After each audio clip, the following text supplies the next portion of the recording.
তিনি সবচেয়ে বেশি সময় অতিবাহিত করেছেন দীঘিনালা বোয়ালখালী, দশবল রাজবিহারী, 1960 থেকে 1974 সাল পর্যন্ত।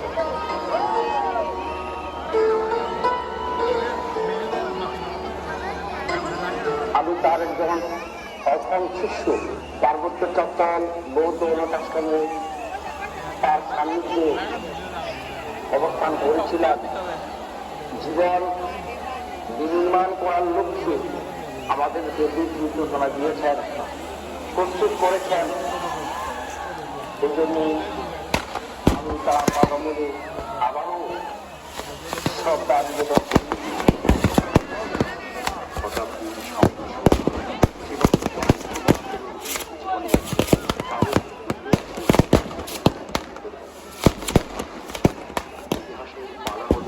উত্তরবঙ্গের সংখ্যালঘু আদিবাসীরা হারিয়ে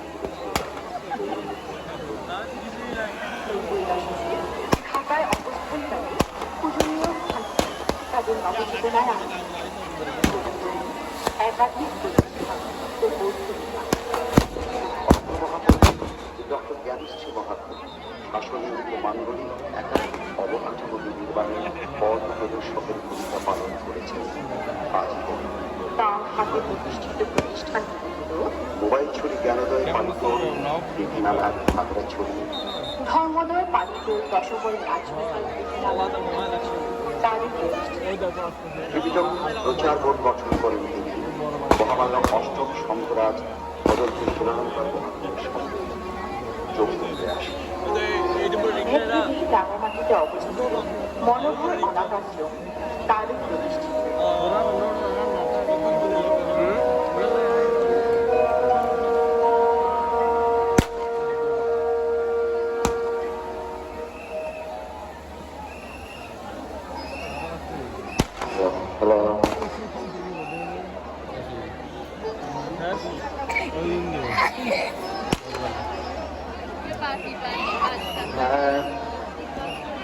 এখানে যারা এসেছেন সবার দৃষ্টি আকর্ষণ করছি, আপনাদের সবার দৃষ্টি আকর্ষণ করছি। একটা বাচ্চা মেয়ে পাওয়া গেছে 2.5 বছরের মতো হবে।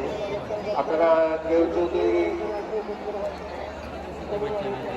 থেকে টাকাতে মানে খুঁজছেন সেরকম যদি ভেবে থাকেন, তাহলে অবশ্যই মূল মঞ্চে এসে আমাদের সাথে দেখা করুন। যদি বাচ্চার অভিভাবক হয়ে থাকে